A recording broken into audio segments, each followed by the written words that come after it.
Fantastic. Welcome back, everybody. I hope you enjoyed that lunch as much as I did and feel fueled and ready to go for this afternoon, because we've got a great afternoon lined up for you all. We talked just before the break about the need for mentors and how critical they can be in the development of your career. Hands up, actually, who in this room has a formal mentoring relationship where you've been paired with somebody? Yeah. It's really a terrific idea, actually, within organisations to do that, because having some structure around mentoring is quite good too. So you can do it informally, just by approaching people who you admire in the industry that you operate in and asking if you could occasionally chat to them. But also there are wonderful formal programs too. But all of the evidence suggests that this is something that can significantly enhance your performance in your role and also help steer you in a career direction. And there are many companies that specialise in this area. So to talk us through that this afternoon, we've got a real treat. Cassandra Kelly is the Executive Chair of Pottinger. And I've known Cassandra for some time, and she is truly an outstanding woman in the business community and sits on a number of boards and has some very great insights. She's also a member of the board of directors of the University of New South Wales Foundation too, so good on you for that, Cassandra. And I know from her own personal experience, as well as what she has observed, she will walk us through the importance of mentoring. Please welcome Cassandra Kelly.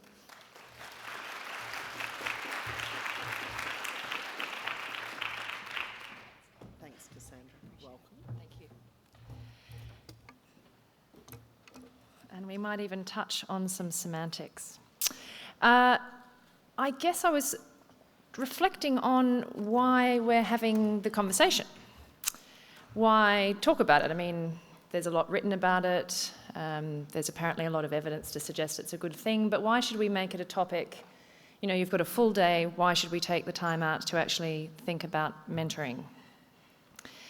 And obviously, beyond the fairly dire state of leadership that we hopefully are all alert enough to be observing around the world, we also hear about interconnectedness.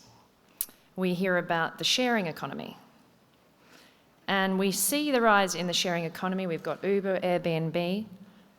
We see in the rise of corporate philanthropy and in the way that news spreads faster on Twitter than through conventional news sources. So traditionally, we've lived in a world where people were promoted.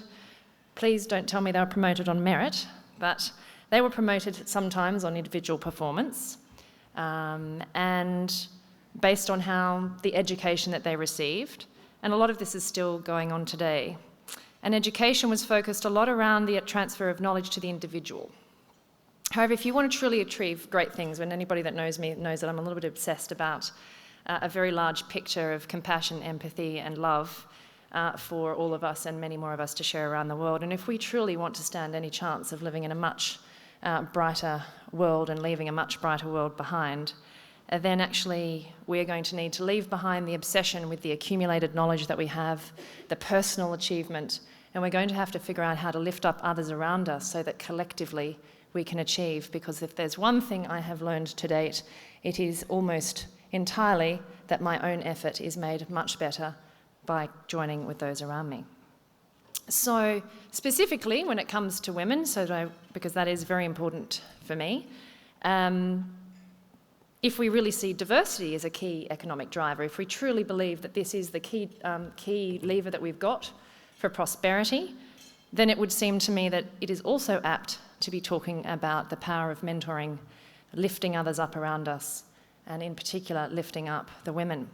It is very tiring to hear that we can't find them. I'm sure you've seen the numbers, you know how many people finish with an education, start the next journey of tertiary education, and then suddenly we find ourselves talking in corporate boardrooms and in governments about not being able to find the women. I must have that conversation many times a week, and maybe Pottinger will start becoming a headhunter anytime soon, because it seems to me I can find them. But the reason I can find them is because I'm looking, because I'm aware, and because I'm very, very determined to lift those up around me. So please, in that spirit, I would love to talk about the power of mentoring. What I am not going to labour, which is going to seem a little odd, is why all the merits of mentoring, because I think you probably could get up and hear and list it myself. But I would love to share with you some of the things that makes mentoring effective, because that to me is what unlocks the power of mentoring. So I was thinking about, why do I do it? Because I mentor a lot of men and women, and some of it I do for money and some of it I don't. Simply, I would love to see people achieve their potential. Not simply because of the personal satisfaction I know that they gain, but because, as I referred to, it lifts the quality of the system. And that is therefore good for those around us. It is good not only for them, it is good for the system, and for us that means we can achieve much better outcomes. So for me, that's a really exciting opportunity that exists through mentoring. One of the things I sort of alluded, we might talk about semantics, mentorship, sponsorship. I mean, I've been in books about this as well. Today, I'm just going to cheat, and I'm going to talk a little bit about both. With the quality and the level of the people in the room, we need to be taking the conversation beyond mentorship to sponsorship. However, I will touch briefly on what I think the difference is. However, I will use them somewhat interchangeably today, and I'll ask you just to sit with that and maybe use your imaginations. Mentorship is excellent, and yet for me there is the role for sponsorship. It's where you go further, you become more involved. Sponsorship is, I guess, to be committed to the development of someone and committed to really helping them see their potential. It means giving enough of me, for example, to my sponsee, so that we're able to help navigate the complexities of workplaces and what I call invisible ladders. So like mentorship, we still offer guidance and feedback, but it brings with it a greater sense of onus, of actually being part of someone's success. And when you're at the level that you're at and the people that you're going to be trying to lift up, some of them are going to need mentorship and some of them are going to need sponsorship. Ultimately, with sponsors, I guess we're having to be comfortable to use our brand much more actively and our networks to lift up those around us. Again, I'm happy to talk about both of them today because the benefits and the power of them are very similar. And I guess the thing is, you can, those of you who participated in formal programs, sometimes you are handed out a manual. You know, you're given a list of things, and by this month you do that, and you sign a contract, and it's very fabulous, and it looks like there's this wonderful process you can wrap around it, and some of that is incredibly effective. However, you know, this is not just about the minds, this has to actually be about you engaging your heart. You actually have to want to help, truly help another individual, not because it's a KPI, but because you can see that there's value in it for the broader world, to be honest.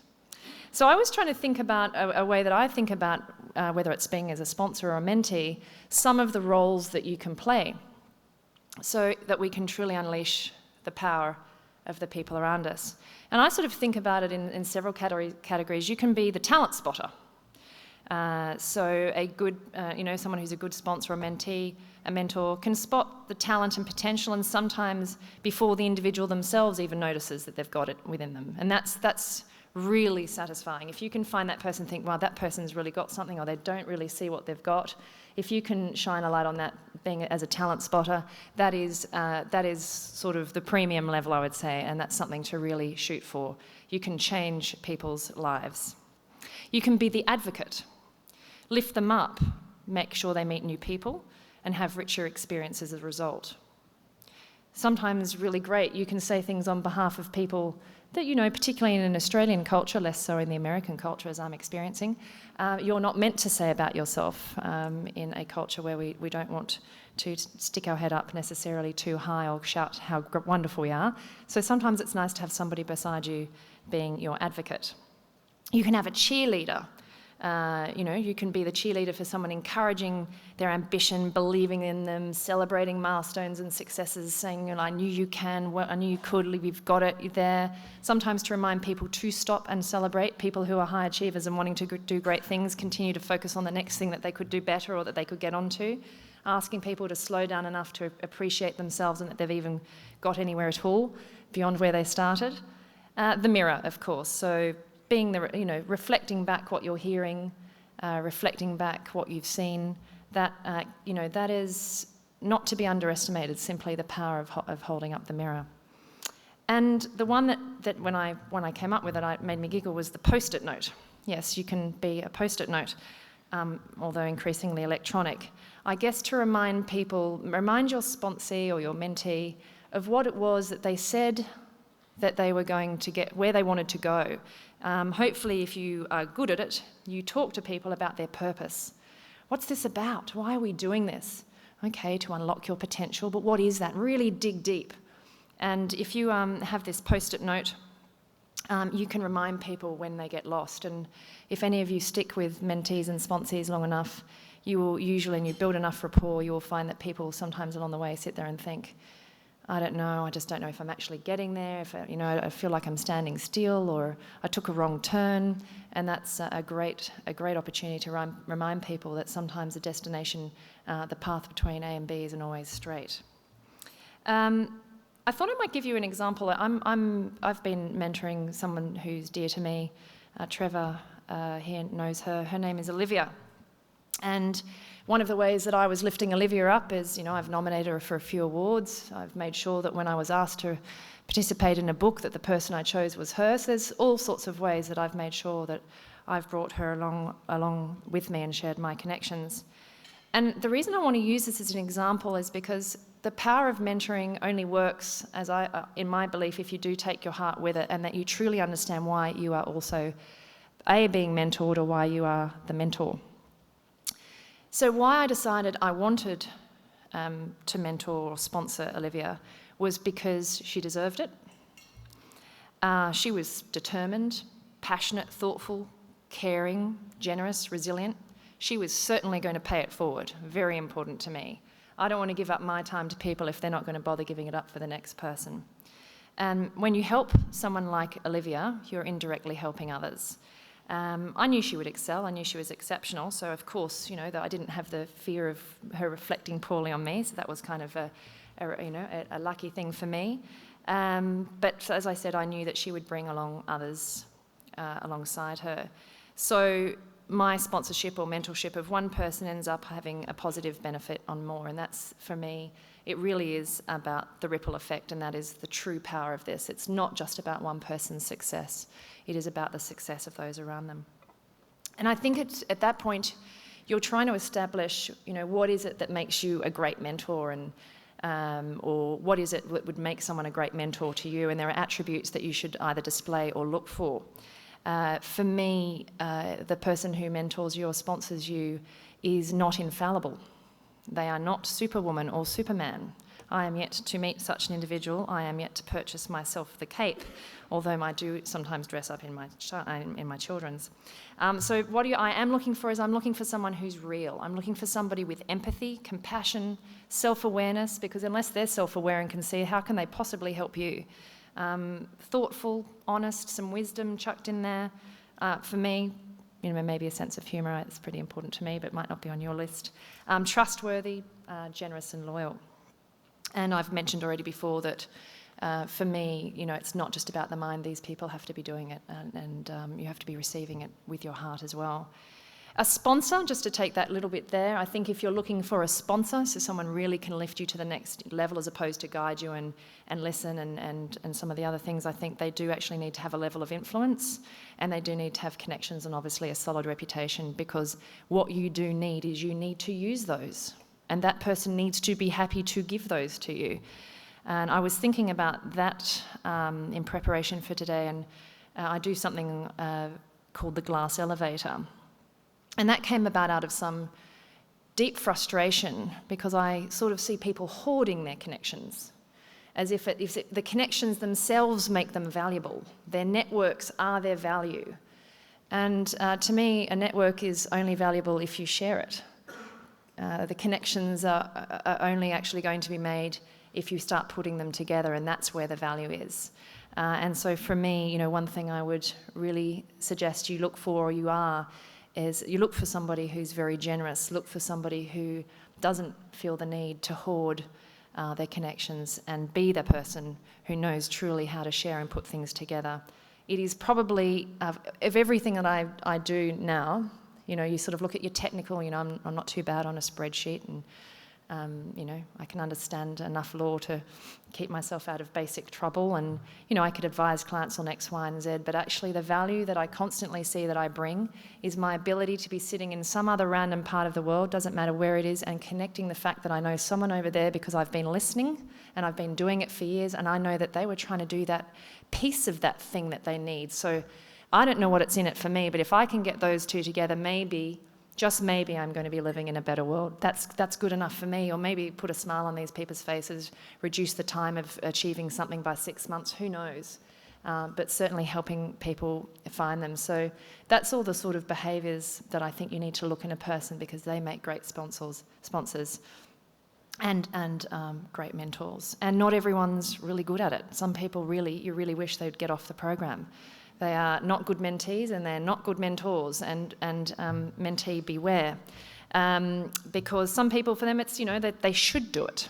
You're told you really should mentor someone, which is a good thing, because we're starting to say that we expect that of people, but the problem is we didn't teach them very well. They haven't had many examples of it, depending on the age and stage, so they don't necessarily have an EQ and all the other things that comes with being able to be very good at it. So do be aware of that, and do think about that for yourself when you're providing advice to anybody else. Critical success factors won't surprise you that trust, for me, is really at the heart of it. My whole world is about trust, which is fortunate. But there is nothing more important if you want to help anybody change, transform, or frankly get to a place of being, because you know what? A lot of us are not in the state of actually being what we'd like to be, as opposed to achieving something. You need to be able to have those really honest conversations. You need someone to say, what's your purpose? And they might decide to tell you about their marriage. Whenever I have a conversation with anybody, the first thing I say is, I have to know about the whole picture. I do not want to sit there with you and say, now tell me about this little sphere over here. Because guess what? Work and home are integrated. So if I have sitting with a man or a woman who is, they've got personal issues going on, whatever they are, they need to feel comfortable to tell me, because they are interrelated. So for me, trust is at the heart of every relationship. Both parties obviously need to feel that what they're giving to each other is actually worthwhile. The whole idea that if I'm in that role, I obviously have people that look after me. I sort of refer to them as my personal board of directors, but we can talk about that another time. But for those, you actually need to be giving and receiving. And I never kid myself. If any of you know Holly Ransom, if anyone goes near Holly, she's mentoring you. So, and if you're not following on Twitter, you don't probably know who Holly Ransom is, because she's everywhere. So I think there are people like that they're young and they're out there doing amazing things. Conrad Liveris, I'm mentored by people who don't even know they're mentoring me.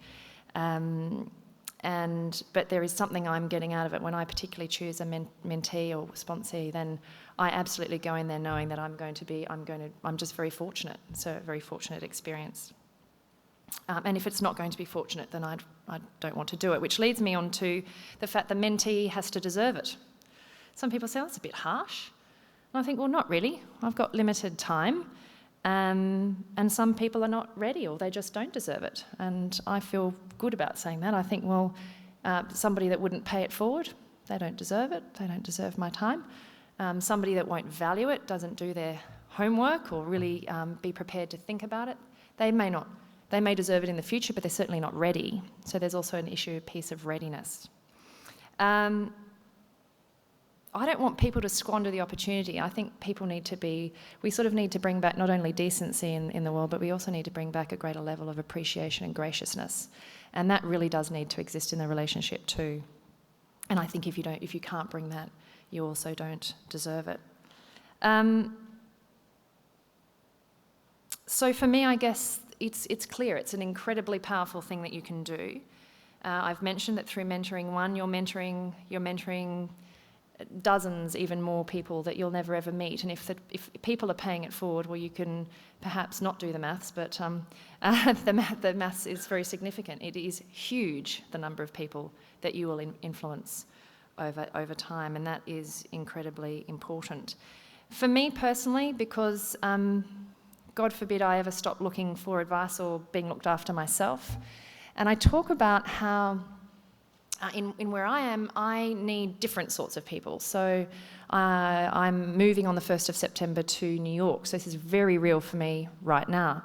Somebody said to me once, "I can't believe you're doing it. You're in a big pond, big fish in a small pond. What on earth are you thinking? Like, that's a really comfortable place to be. That's like crazy talk," except they don't speak like that. So I thought that made me decide to leave, because if you know me, being a big fish in a small pond was never the aspiration.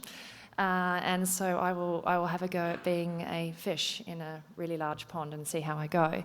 But for me right now, of course, it is a vulnerable time. It's a time where I don't know, and I don't know the best lawyer, the best this. I don't know, all the things that I've just known that comes easily, that I don't have to exert myself.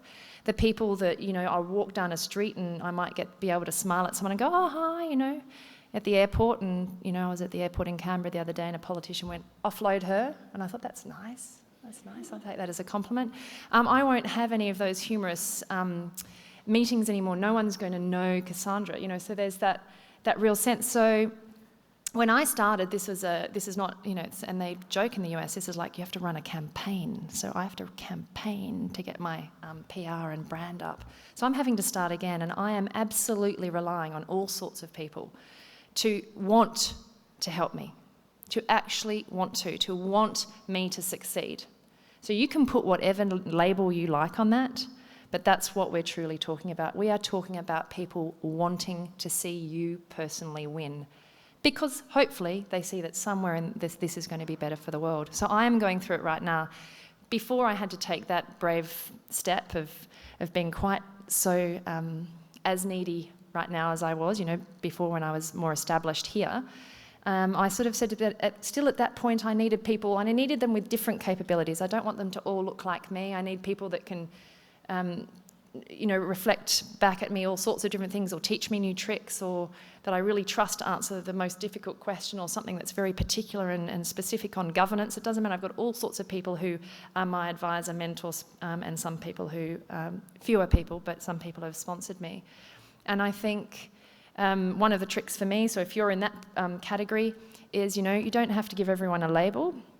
The personal advisory board's great, because people are on it and they don't even know, so you don't have to give them a term. So if they sort of, you can sort of, that person might, they're used by date, or something happens with their reputation. It has to be so formal.